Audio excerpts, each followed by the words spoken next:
Di tutorial Adobe Photoshop kali ini saya akan coba menunjukkan atau berbagi tips aja ya, yaitu saya sharing tapi sebenarnya banyak, tapi ini buat teman-teman yang baru belajar Photoshop. Ini tips dan trik saya ini 10 ya, saya ringkas yang seenggaknya cukup urgent atau penting juga yang teman-teman harus miliki dari awal ya. Jadi tutorial kali ini yaitu 10 tips atau trik Photoshop itu buat yang baru belajar Photoshop dan pengen lincah atau pengen menjadi expert ya. Oke, langsung saja apa aja? Saya langsung saja buka Adobe Photoshop kali ya. Yang pertama yaitu teman-teman bisa memahami proses undo ya, undo atau apa itu kita balik langkah ataupun maju. Oke, di sini saya akan coba tunjukkan undo. Sebenarnya saya udah menunjukkan dulu itu cara menyeting undo ya, lebih dari 20 kali. Kita bisa balik langkah kalau melakukan kesalahan. Misalkan kesalahannya itu teman-teman lebih dari 20 langkah, itu baru diatur dulu ke pengaturan Photoshop ya. Itu udah saya buatkan videonya.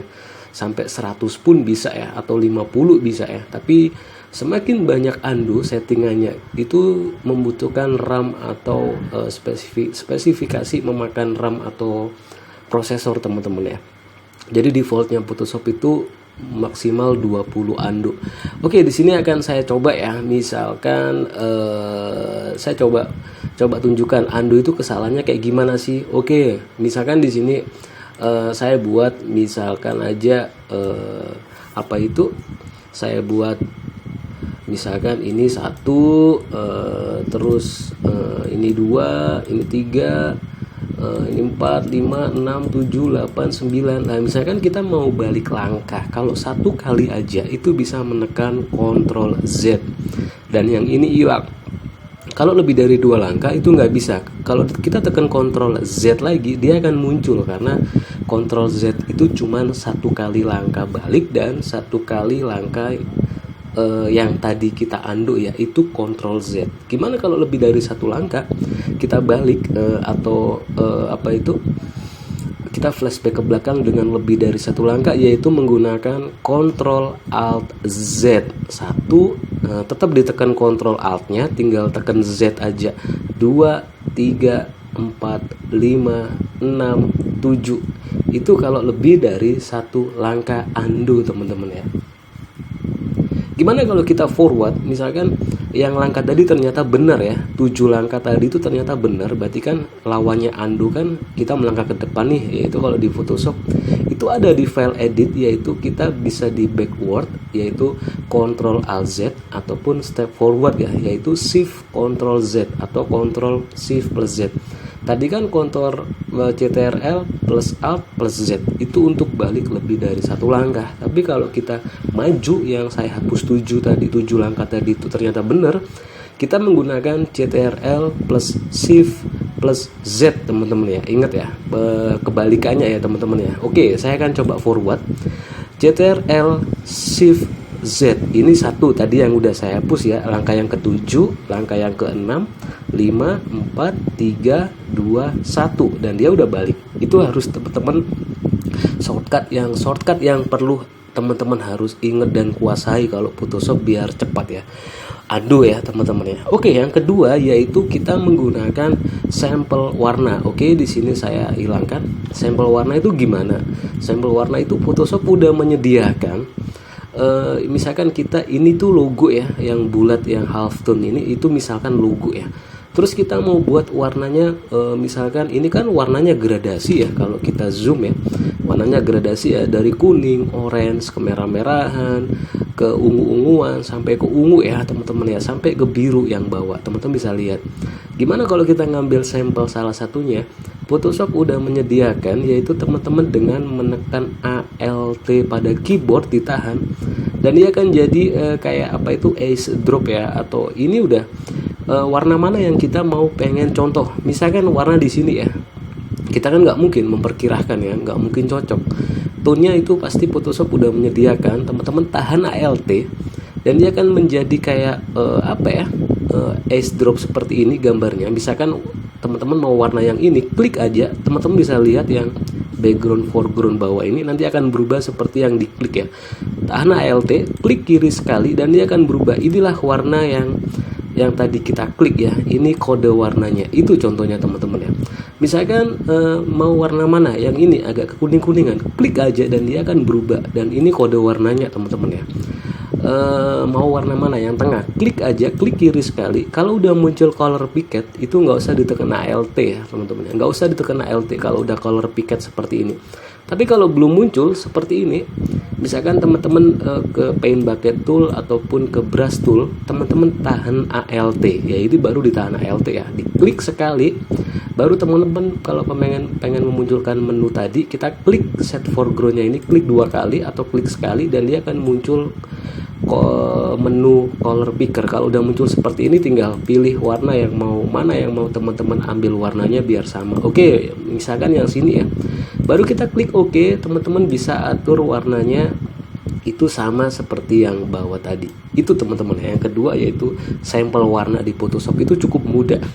Oke, yang ketiga yaitu teman-teman bisa melihat garis panduan atau memunculkan. Photoshop mempunyai penggaris ya. Ini nggak saya munculkan penggaris teman-teman ya.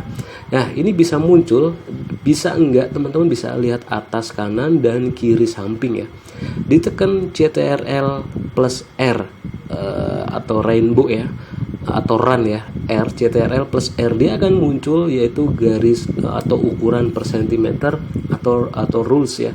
Bisa juga teman-teman memunculkan di view di sini yaitu di rules ini atau tekan Ctrl plus R.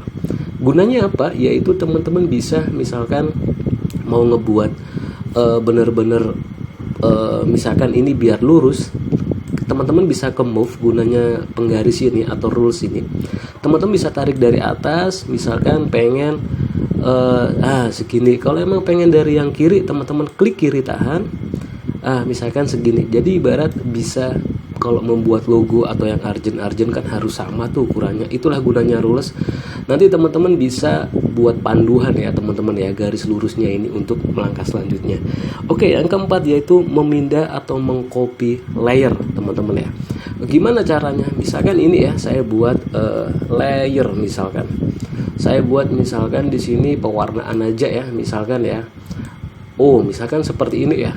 Terus layer ini mau di copy sebanyak mungkin di sisi-sisi sebelah sini. Itu caranya gampang. Bisa layer ini teman-teman klik kiri tahan mouse, bisa ditarik ke new layer yang kedua sebelah kanan di sebelahnya tong sampah. Ini juga duplikat atau mengcopy, teman-teman bisa tarik ya teman-teman ya. Ini bisa juga lagi seperti itu. Ini teman-teman bisa tarik. Ada juga dengan menekan Ctrl J atau Joker, teman-teman bisa lihat ya. Di sini ya, saya duplikat lagi misalkan J di sini teman-teman bisa lihat ya. Ctrl J juga bisa teman-teman ya.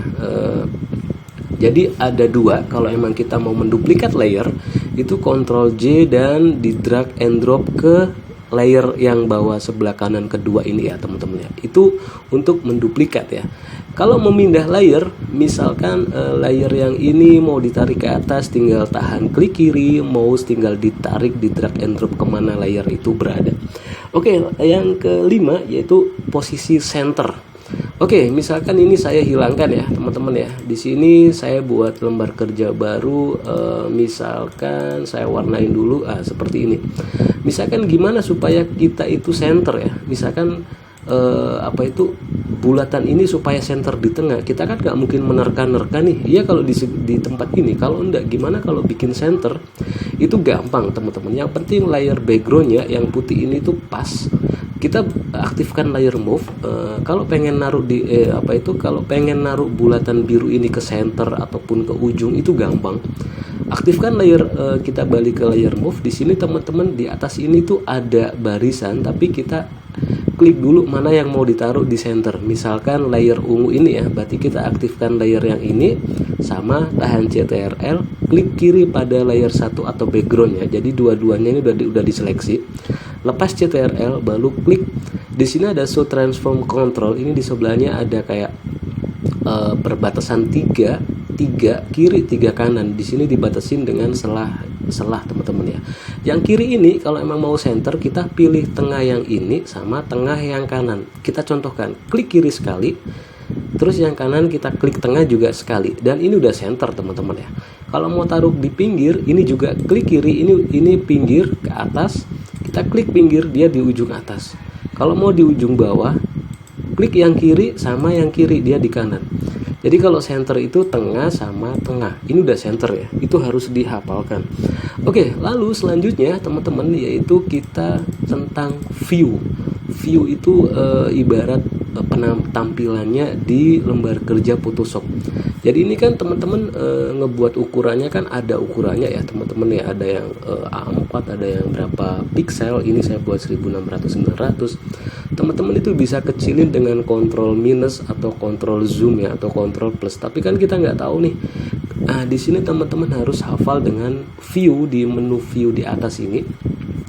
Menu view itu ada 5 teman-teman ya yang disediakan Photoshop. Zoom in seperti ini. Terus ada juga zoom out, itu dia lebih kecil. Teman-teman bisa lihat di sini ada shortcutnya. Dengan menekan CTRL plus itu zoom, kalau CTRL minus itu mengecilkan ya. Fit on screen itu akan berada sesuai pas di lembar kerja. Kita coba ya, atau ditekan kontrol 0 ya. Kita klik fit on screen, dia akan full sesuai lembar kerja. Kalau 100% itu akan segini, kalau 200% akan lebih besar lagi ya teman-teman ya. Jadi saran saya fit on screen ini udah pas lembar kerja. Oke, selanjutnya teman-teman yaitu font dan pengaturan. Jadi font ini teman-teman ya, teman-teman itu harus di font ini tuh bisa untuk pengaturan ya teman-teman ya. Misalkan teman-teman berkreasi di font ini, saya akan contohkan. Misalkan nemuin font seperti ini ya, terus mau diatur font ini, itu gampang ya. Aktifkan layer T lagi, control horizontal type tool seperti ini. Teman-teman bisa pilih di sini tuh ada Photoshop beda-beda, ada create warp tool, di sini juga ada toggle, tapi kita pilih yang ini itu ada warp text-nya. Kita bisa pilih melengkung, ini udah saya ajarkan dengan berbagai bentuk. Tapi untuk mengatur mengatur itunya, kita pilih yang ini teman-teman ya. Di sebelahnya yang itu tadi, di sini itulah teman-teman bisa atur optikal ataupun dari atas ke bawah ukurannya. Ini otomatis, itu bisa kita atur. Teman-teman bisa lihat perpindahannya teman-teman ya. Fontnya misalkan, itu bisa lihat ya. Terus di sini ada huruf besar semua, huruf besar kecil, itu semuanya ada di sini. Itu pentingnya pengaturan di font. Yaitu selanjutnya yaitu di smart object ya teman-teman ya. Ingat smart object. Smart object ini apa? Smart object ini itu teman-teman harus lakuin supaya kalau emang mengatur suatu gambar, maaf ada kereta teman-teman, sedikit berisik ya. Ada kereta lewat. Oke, yang ke-8 ini yaitu smart object. Smart object itu teman-teman harus sering pakai untuk membesar kecilkan suatu gambar biar dia nggak pecah sesuai resolusi akhirnya aslinya. Sebentar.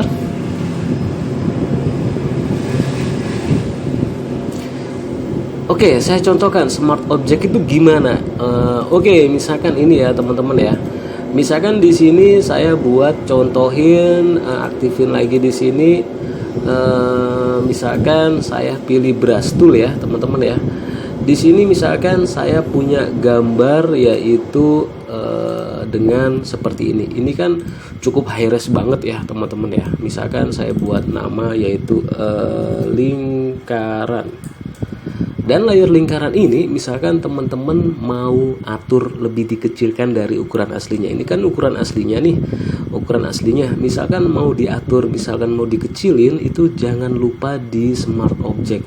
Smart object itu nanti kalau supaya salah, kalau dibesarin lagi itu nggak pecah, tetap resolusi aslinya. Oke, saya contohin. Klik kanan lingkaran, di sini teman-teman bisa pilih convert to smart object. Saya contohkan ya, berarti kalau udah tandanya seperti ini itu udah smart object. Lalu teman-teman bisa kecilkan dengan Ctrl T sekecil apapun, misalkan sekecil ini ya. Oke, sekecil ini misalkan. Oke, lalu di enter ya. Dan ini teman-teman, kalau udah di smart object, kalau nanti misalkan teman-teman mau besarin lagi itu nggak akan pecah. Saya contohkan lagi, tekan Ctrl T lagi teman-teman, di sini tahan Shift Alt, kita tarik besarkan lagi sesuai yang asli tadi. Setelah itu kita enter dan dia sisinya nggak akan pecah teman-teman ya.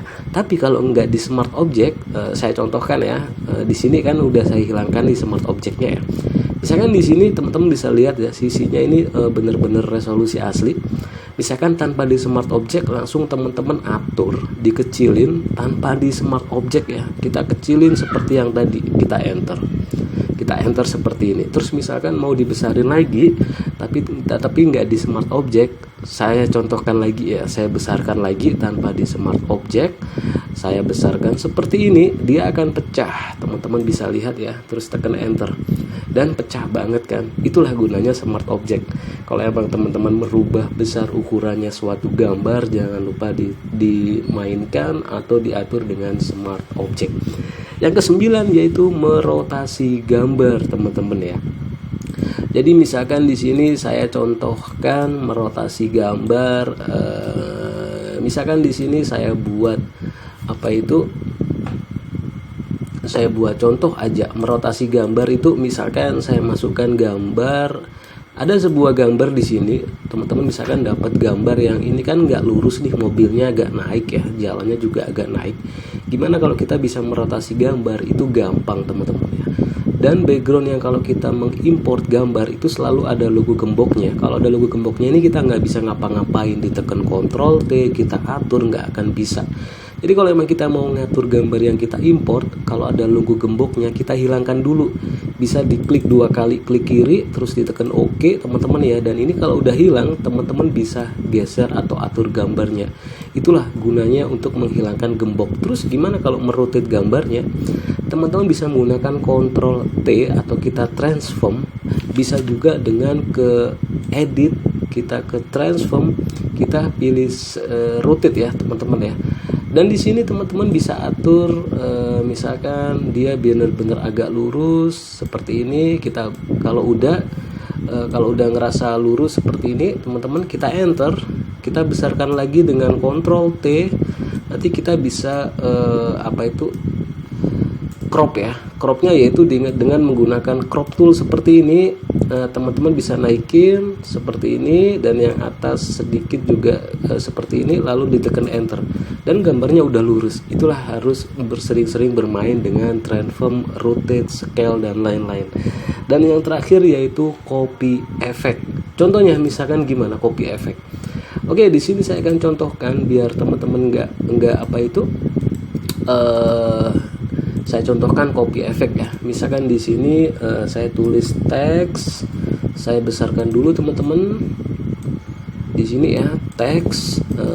Terus yang kedua saya tulis lagi, misalkan ini saya copy ya teman-teman ya, tes dengan terus lagi yang ketiga, misalkan di sini saya copy 3 ya. Di sini ada tes 1, tes 2, di sini saya tulisin aja tes 2, di sini juga saya ganti tes 3. Nah, misalkan di sini kita teks 1 yang atas kita atur, misalkan kita klik kanan, kita buat efek dulu ya, kita blending, misalkan kita tambahin stroke misalkan seperti ini, terus ditambahin dengan bayangan ya, atau kita drop shadow seperti ini, atau ditambahin efek black bevel and emboss ya seperti ini ya, lalu klik OK. Misalkan teman-teman teks yang atas ini efeknya mau di copy paste atau disamakan dengan yang teks di bawahnya, itu teman-teman nggak usah ngatur lagi. Layer tes 2 teman-teman klik kanan lagi, diatur seperti tadi, itu kelamaan. Iya kalau ada 1, 2, 3 layer, kalau ada ratusan layer teman-teman gampang, yaitu misalkan yang teks ini dan teks ini itu misalkan mau disamain efeknya dengan yang atas, teman-teman tinggal gampang aktifkan layer yang ini, atau enggak pun juga nggak masalah. Di sini kan selalu ada di ujung kanan itu ada tulisan FX ya, ini efeknya teman-teman ya, indicated layer effect. Teman-teman bisa lihat, tahan Alt teman-teman ya, tahan Alt pada keyboard, lalu tahan klik kiri pada mouse, kita arahkan ke layer mana yang mau di copy, misalkan ke layer 2. Kita arahkan seperti ini, lepas mouse kirinya dan dia akan jadi sama. Misalkan tinggal layer yang bawah kita samakan, gampang. Kita bisa ambil dari sini, kita bisa ambil dari sini. Yang penting tahan ALT lagi. Kita drag and drop, tarik ke layer test 3 dan dia akan sama. Seperti itu ya teman-teman ya. Jadi nggak usah ribet. Itulah 10 tips dan trik buat teman-teman yang masih baru belajar Photoshop sama seperti saya. Itu harus teman-teman kuasai dan hafalkan dan sering dicoba. Semoga bermanfaat. Assalamualaikum warahmatullahi wabarakatuh.